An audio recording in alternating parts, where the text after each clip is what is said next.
हातावरचा एकच पॉईंट आहे. लेडीज आणि जेंट्स हे बोट जिथे आपलं टेकतं तिथे हा पॉईंट आहे. हा 18 ते 20 वेळा दाबायचा. 1 2 3 दाबायचा सोडायचा, दाबायचा सोडायचा.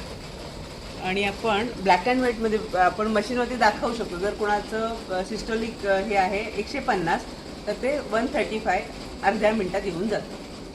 किती वेळा दाबायचा? 18 ते 20 वेळा. डाव्या हाताचा का उजव्या हाताचा? डाव्या हाताचं. कारण लेडीज जेंट दोन्हीचा पण डावाचा. डाव्या हाताचं, कारण हार्ट आपला डाव्या बाजूला आहे म्हणून.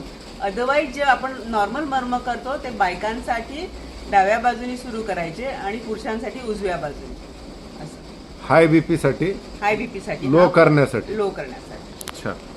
आणि जर परत तुम्ही राईटचा केला तर परत स्क्वेअर वनला येणार जेवढं होतं ते.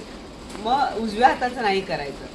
जर तुम्हाला हार्टसाठी करायचंय नॉर्मल म्हणजे काही हे नाही आहे, काही हाय बीपी वगैरे नाही आहे, तर पुरुषांनी आधी राईटचा करायचं आणि मग लेफ्टचा करायचा.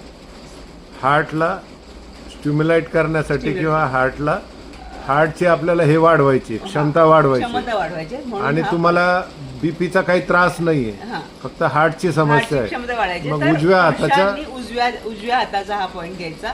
ह्या मर्माचं नाव आहे ताल हृदय. कोणता? ताल हृदय. ओके. आणि लेडीजनी कुठला घ्यायचा? मग लेडीजनी पण म्हणजे जर बीपी वाढलेला आहे तर डाव्या हाताचा हा बिंदू दाबायचा. सेंटर बोट टच करून दाखवा. हे बोट जिथे टच मधलं बोट जिथे टच होईल, बोट जिथे टच होतोय तिथे हा पॉइंट आहे. Yes correct.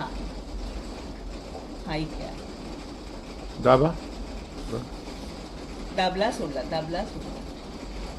छान. तर आलं लक्षात तुमच्या? 20 वेळा करायचा आहे. खूप तुमचा बीपी हाय झालेला असेल आणि तुम्हाला दवाखान्यात जायला वेळ असेल किंवा तुम्हाला दवाखान्यात जायचं नसेल तर 20 वेळा हा पॉईंट प्रेस करायचा डाव्या हाताचा.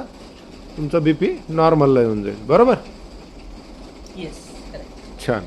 चला, छान माहिती दिली.